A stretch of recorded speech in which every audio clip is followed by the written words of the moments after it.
The SCIF door weighed 300 pounds, not as a metaphor, but as a measurable fact. Steel and layered acoustic insulation engineered to ensure that what happened inside it never leaked into the corridors of power above.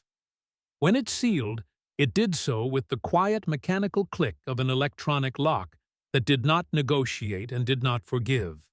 A sound so small that it almost disappeared in the room, yet heavy enough to mark the boundary between public theater and classified consequence. No cameras were mounted in the corners, no microphones hid beneath the polished wood of the witness table, no aides carried phones in their pockets. Because inside that room, technology was stripped to the bone, and only paper, memory, and testimony were permitted to breathe. Beneath the marble floors and oil portraits of the Senate Heart Office building, below the polite applause and scripted outrage of open hearings, there existed a level of reinforced walls and shielded chambers where reputations did not matter nearly as much as clearance levels and sworn statements. On a late October Tuesday morning, with the smell of dead leaves and political ambition drifting through Washington's streets above, the red light outside that door had been glowing since 7:45 a.m., signaling that what was about to unfold could not be televised and could not be undone. Director Tulsi Gabbard arrived at 7:40, 5 minutes early, not because punctuality was a public relations strategy, but because it had been drilled into her under conditions where being late meant someone might bleed out before a helicopter landed. She wore a dark navy blazer over a crisp white blouse, no jewelry except a watch designed for function rather than ornament, and her black hair was pulled back tightly, in the low, practical bun familiar to women who have learned that stray strands can interfere with precision. In her right hand, she carried a leather document case, thick and weighted with more than paper, its brass clasp polished but unadorned, the front stamped in red ink, and then struck through with a single black line reading "Classified, Declassified by order of the DNI." She set the case on the witness table with the deliberate calm of someone who has performed triage under mortar fire, and understands that composure is not performance, but survival. She poured a glass of water, sat down, folded her hands, and waited without adjusting her posture, because in rooms like this, the first visible flicker of emotion is treated like blood in the water. The senators entered gradually, as Washington tradition dictates, each on his own internal clock calibrated to hierarchy and habit, rather than to the wall. The chairman, a Republican with more than a decade on the Intelligence Committee, took the center seat at the dais with the familiarity of someone who has presided over secrets long enough to stop being impressed by them. The vice chairman, a Democrat from the Northeast, followed with a professional nod, his staffers taking positions along the wall, holding binders stamped with classification markings that carried more weight than any press release. Every aide in the room had been vetted, polygraphed, and cleared, each one fully aware that what would be said could alter more than headlines if mishandled. The last to enter was Senator Adam Schiff, 65 years old, a man whose career in Washington had been measured not only in years, but in camera time and televised argument. He moved through the doorway with the ease of someone who considered rooms like this to be his native terrain, his charcoal suit tailored, his posture precise, his demeanor controlled in the manner of a former federal prosecutor who never entirely leaves the courtroom behind. For 24 years, he had represented California in the House, chaired the House Permanent Select Committee on Intelligence, managed presidential impeachments, and built a reputation on the steady cadence of accusation delivered with prosecutorial calm. He glanced at Gabbard with a professional nod that did not linger, a nod calibrated to acknowledge presence without conceding parity. She returned the nod without altering her expression, her face as steady as it had been since she sat down, because control under pressure is not a tactic to a combat veteran, it is muscle memory. The chairman called the session to order, outlining the purpose with bureaucratic clarity. A review of recent declassification decisions, particularly those tied to the 2016 Intelligence Community Assessment on Russian interference. He invited Director Gabbard to offer an opening statement. She declined without hesitation, her voice even and measured, stating that she preferred to answer questions and let the committee direct the exchange. The invitation was simple, but the implications were not, because declining a prepared statement signaled confidence that the facts would stand without rehearsal. Schiff leaned forward into his microphone before anyone else could claim the floor. The tone in his voice controlled and deliberate, each word placed carefully as though he were laying out exhibits before a jury. Director Gabbard, he began, many within the intelligence community have expressed serious concerns regarding your recent declassification actions, and before we discuss those actions, it is necessary to examine your qualifications. The question that followed was shaped like a credential check, but sharpened like a blade, asking what experience she possessed in strategic intelligence analysis prior to her appointment. It was a familiar Washington maneuver, a subtle assertion that combat service and committee assignments did not equate to mastery of classified tradecraft. Gabbard took a sip of water, set the glass down with deliberate calm, and answered without raising her voice. She described deploying to Iraq in 2004 with the 29th Brigade Combat Team as a specialist in a field medical unit, earning a combat medical badge under hostile fire, explaining that intelligence in a combat zone is not abstract, but immediate and lethal when wrong. She spoke of serving on the House Armed Services Committee, Homeland Security Committee, Foreign Affairs Committee, and 2 years on the House Intelligence Committee itself, the same committee Schiff once chaired. Her tone did not shift when she reminded him of that shared history, because the point was not to provoke, but to establish parity. Strategic intelligence analysis requires precision and truthfulness, she said, resting her hand on the document case, and asked calmly whether they should discuss those principles. The chairman yielded the floor to Schiff for 15 minutes, time enough in Washington to construct a narrative that would echo through cable panels by afternoon. Schiff opened strong, challenging the wisdom of declassifying materials critics had labeled selective and potentially damaging, framing the issue as one of professional integrity versus political impulse. He asked why the committee should trust her judgment when career officials within her agencies reportedly disagreed with her. It was a line of questioning designed to position him as the sober guardian of institutional stability and her as a disruptor, guided by partisan motive. Gabbard did not respond with rhetoric, but with movement, unclasping the leather case and removing a thin blue-covered folder roughly 20 pages thick. She held it up briefly and identified it as transcripts from closed session testimony before the House Intelligence Committee during Schiff's tenure. Transcripts, once classified and later declassified, now part of the public record.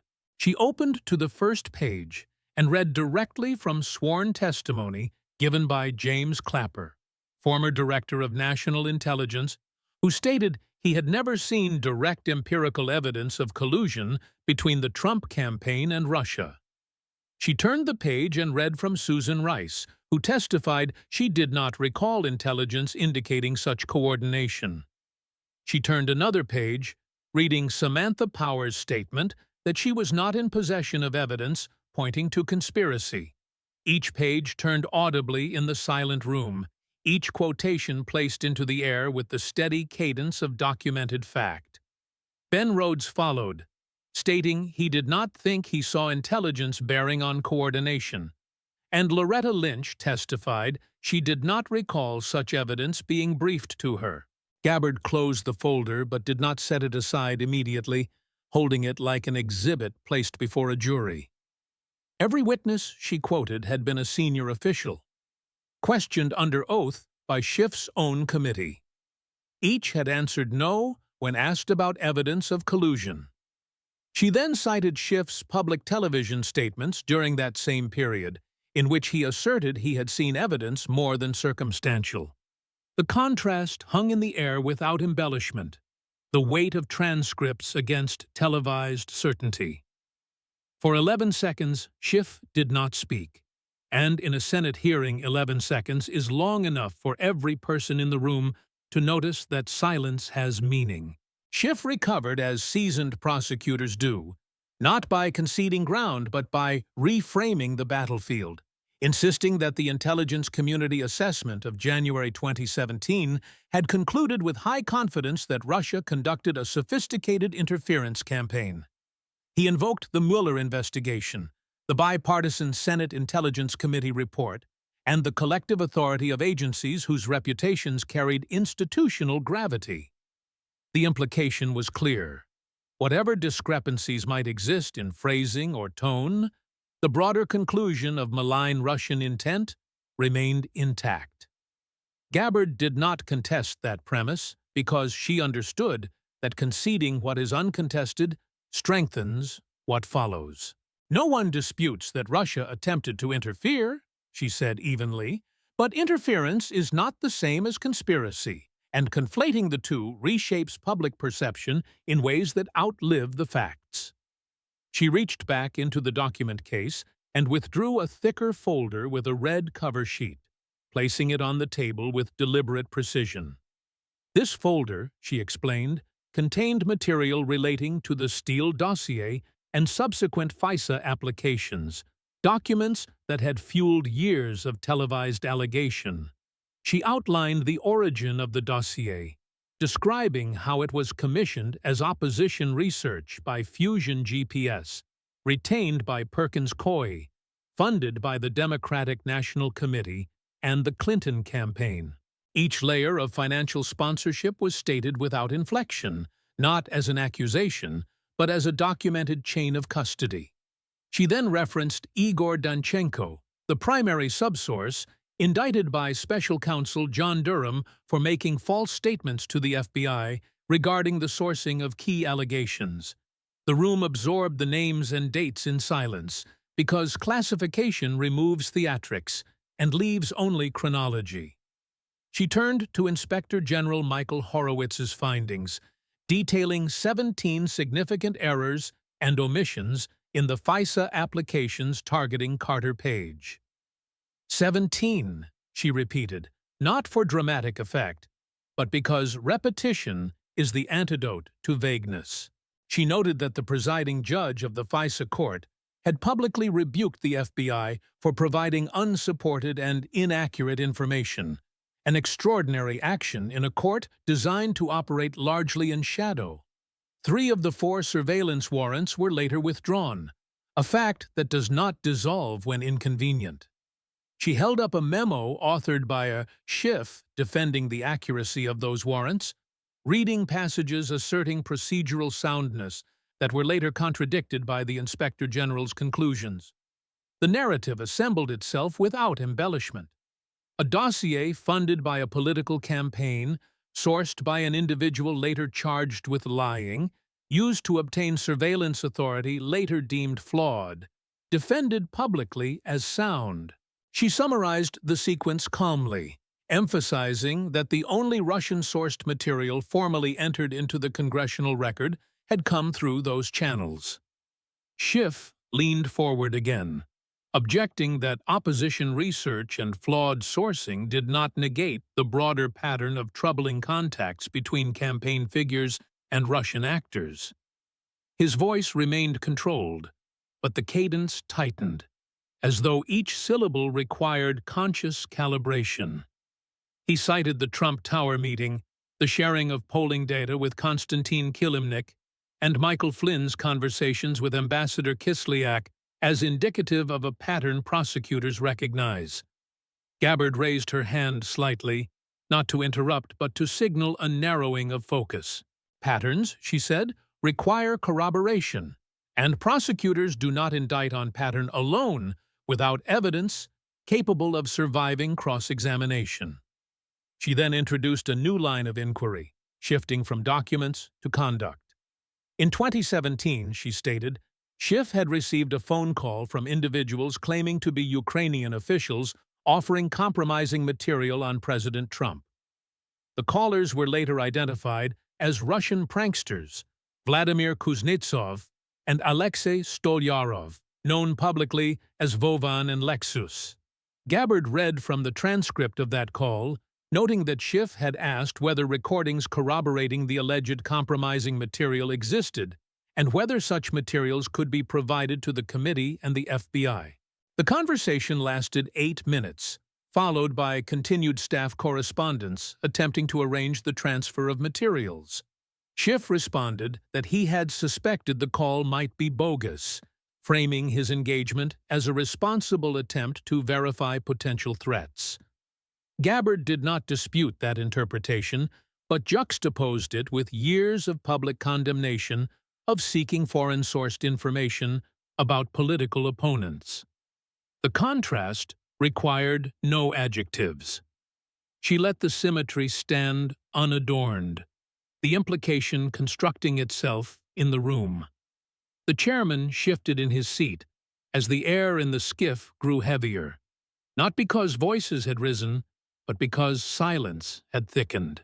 Gabbard moved to another document, dated September 26, 2019, the open hearing concerning the Trump-Zelensky call that catalyzed impeachment. She placed side by side the declassified transcript of the call and the text Schiff had read aloud during that hearing. She read the lines he had attributed to the president, phrases such as "make up dirt and lots of it," and then stated plainly that those words did not appear in the actual transcript. Schiff responded that his remarks had been parody, a dramatization capturing the essence rather than literal phrasing. Gabbard countered that the video showed no explicit disclaimer before he read the fabricated dialogue, and millions watching had no reason to assume it was anything other than direct quotation. She invoked the ethical standards of federal prosecution, stating that fabricating quotations without disclosure would constitute a grave breach of professional duty. She referenced House Resolution 521, the censure issued against Schiff in June 2023 for promoting a false narrative of collusion, noting he was the 24th member in 2 centuries to face such rebuke. Schiff maintained that his alarm had been rooted in genuine concern, that hindsight does not invalidate good faith judgment.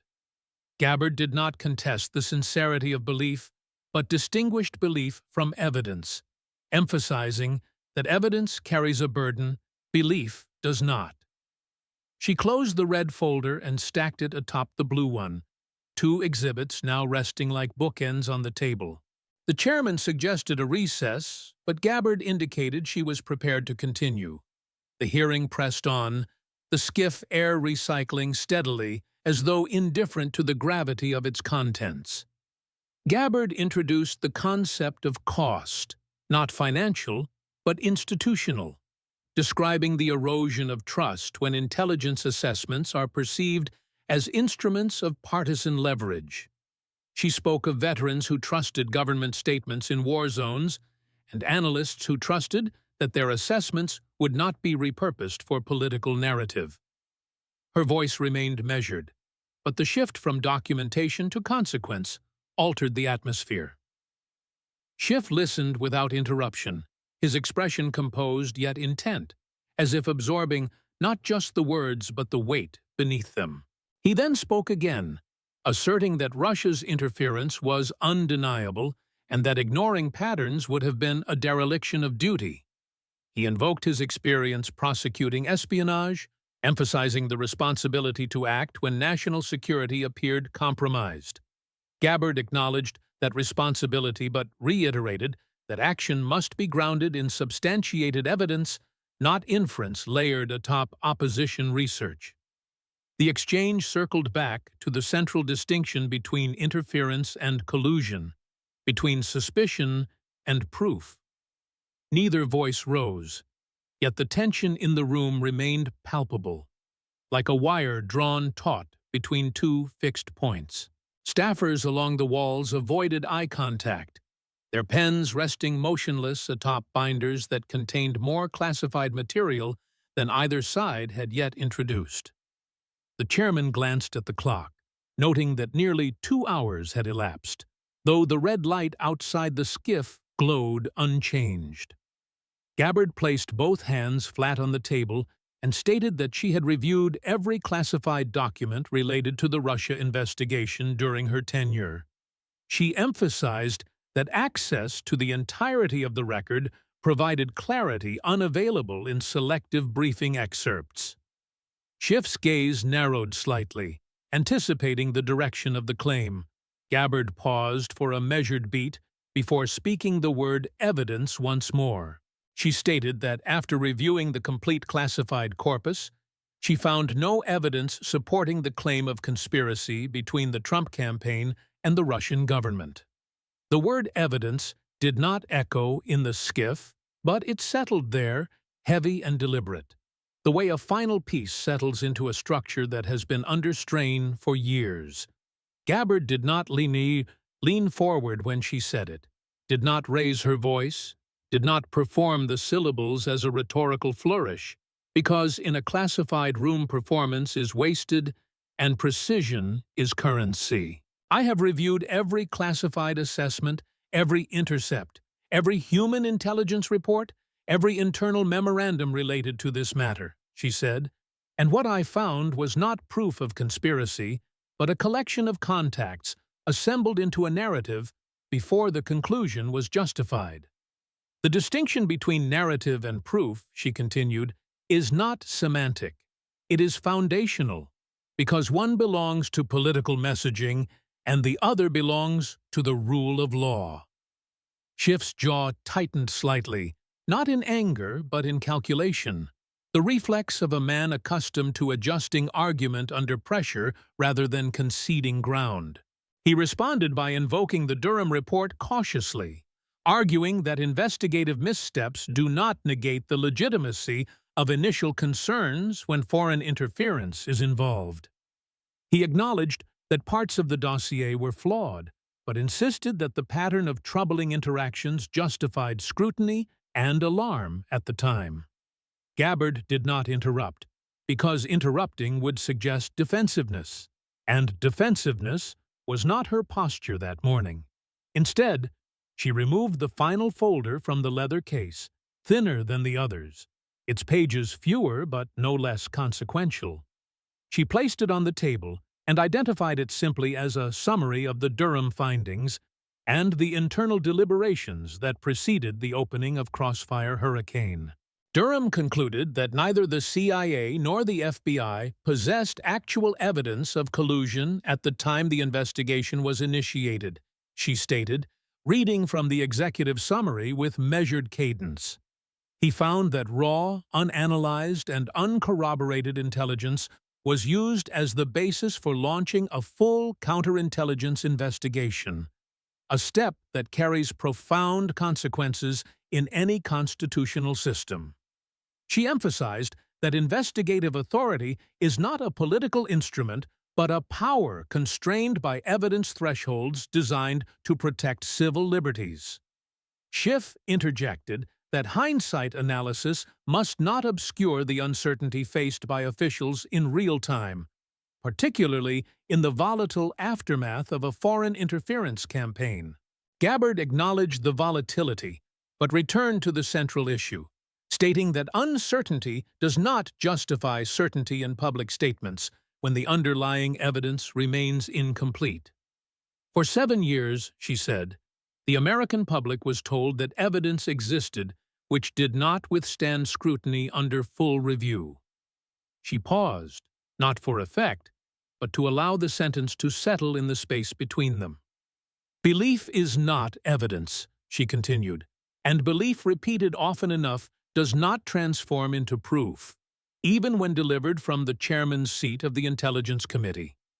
Schiff leaned closer to his microphone, and spoke with a steadiness that suggested both conviction and fatigue. He maintained that he had acted in good faith, guided by the responsibility to alert the public to what he perceived as an unprecedented threat.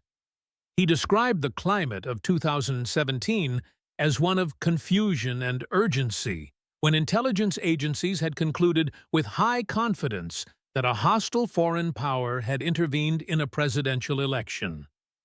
In that environment, he argued, failing to raise alarms would have been a dereliction of oversight.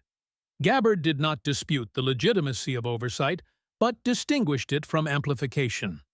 Oversight demands investigation, she said, but amplification demands restraint when the evidentiary foundation is unsettled. She reminded the committee that prosecutors are trained to differentiate between suspicion sufficient to investigate and proof sufficient to accuse. The latter carries reputational and institutional consequences that do not evaporate when headlines fade.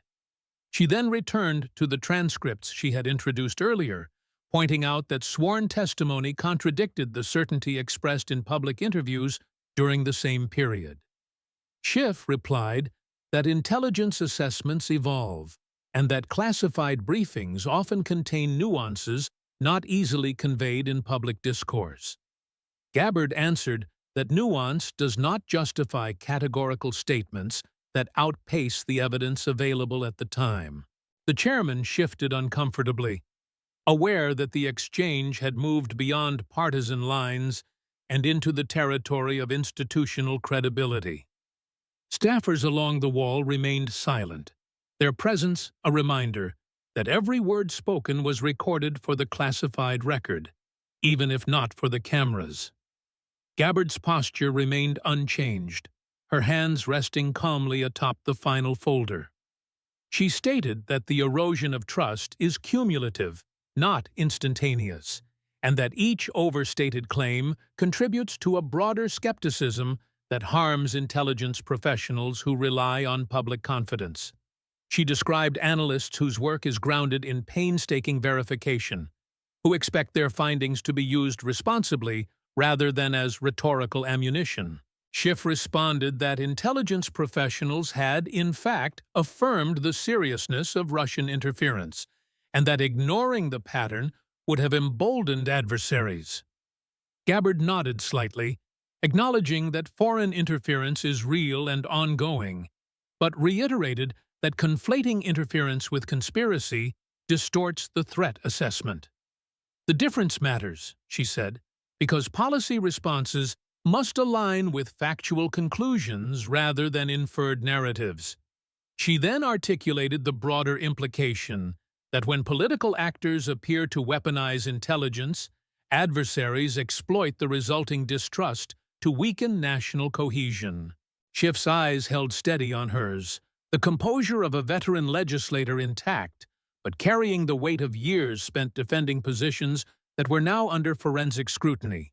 He argued that history would judge the moment differently, that raising alarm in uncertain times is preferable to complacency in the face of potential compromise.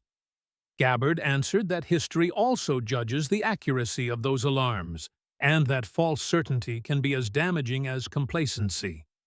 The SCIF remained silent, except for the faint hum of recycled air, a mechanical reminder that even in a room sealed from the world, time moves forward.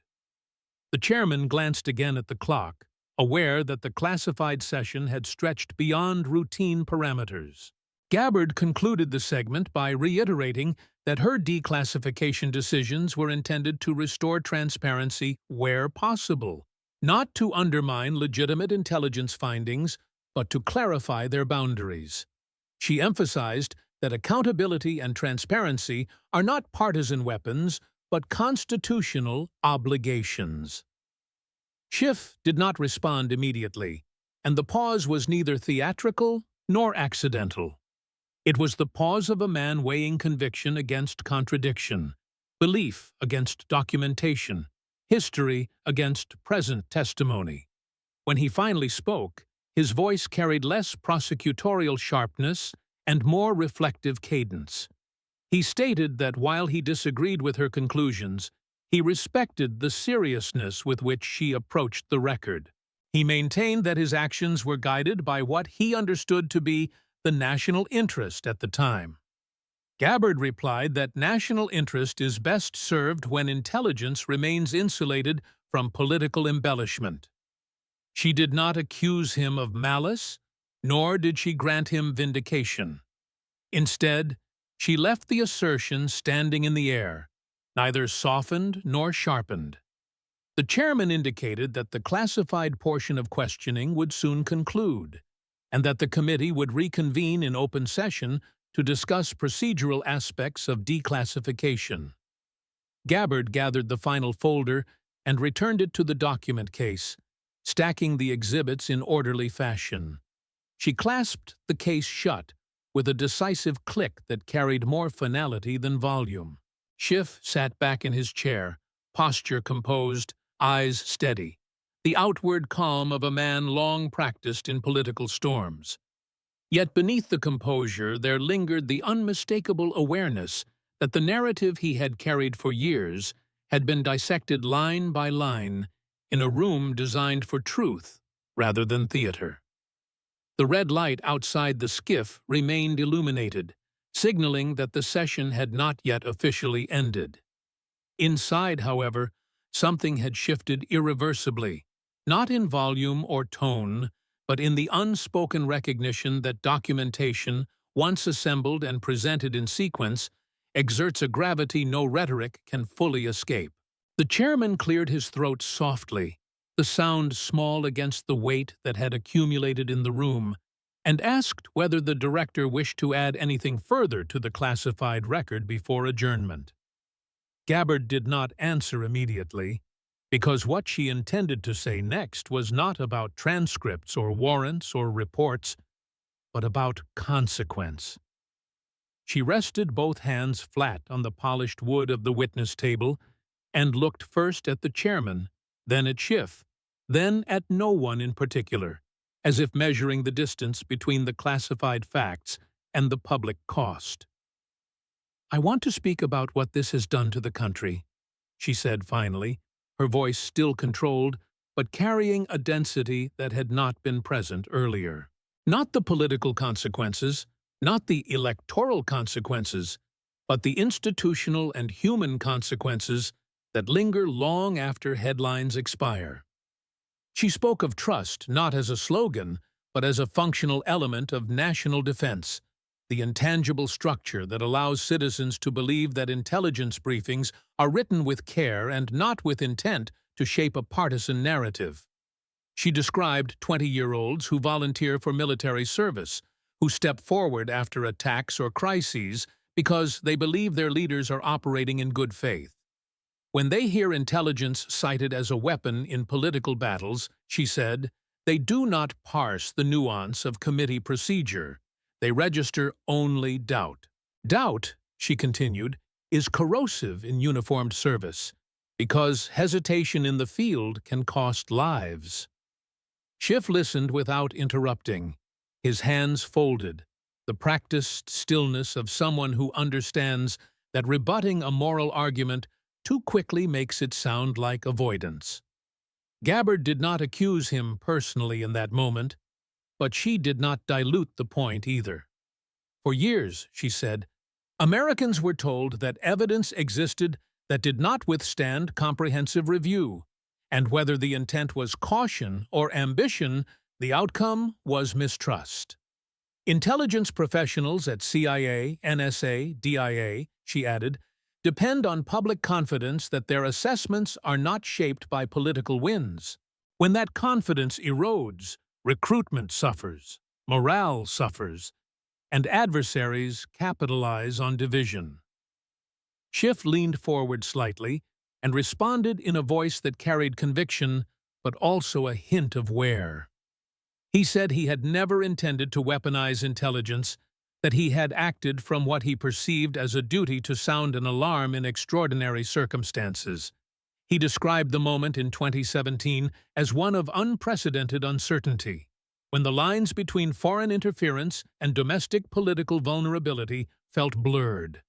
He insisted that raising concern was an act of vigilance, not opportunism.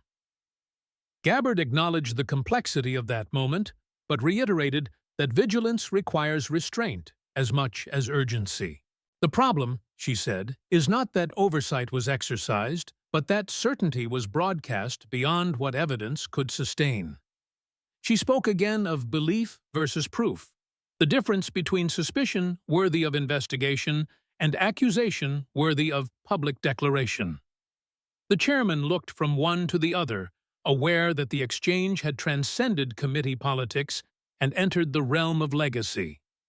Gabbard's final statement in the classified session was brief. "Transparency where possible," she said, "is not an attack on institutions, but a reinforcement of them.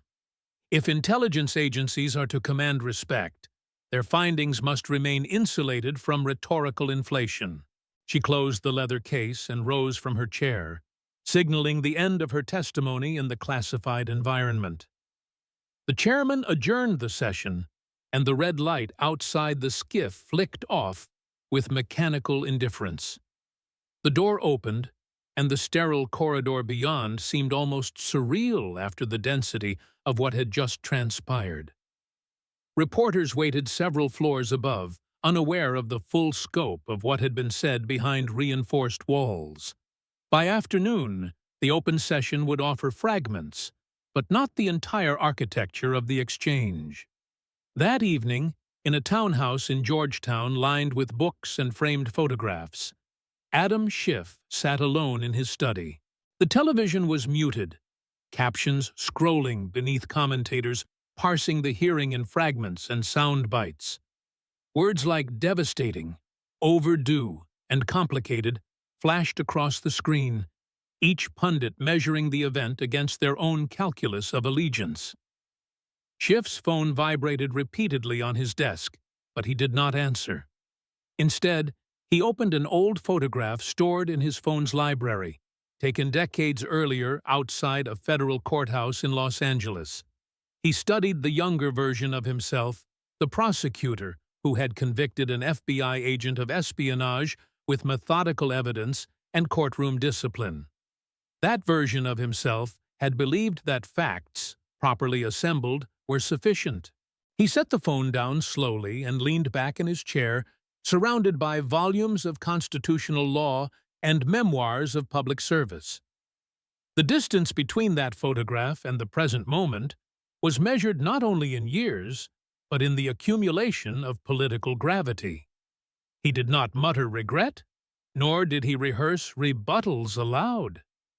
He simply sat in the quiet recognition that narrative and documentation had collided in a way that would not easily be undone.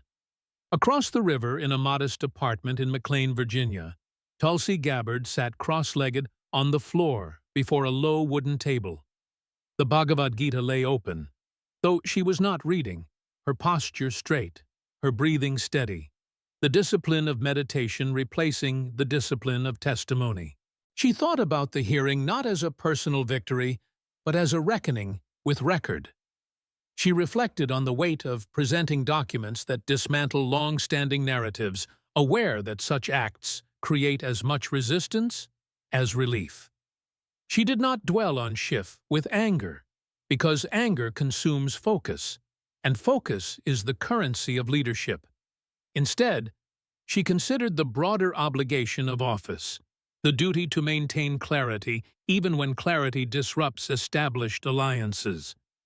The text before her spoke of action without attachment to result, of duty performed for its own sake rather than for applause. She closed her eyes briefly, aware that political storms would continue, that panels would debate, that headlines would distort.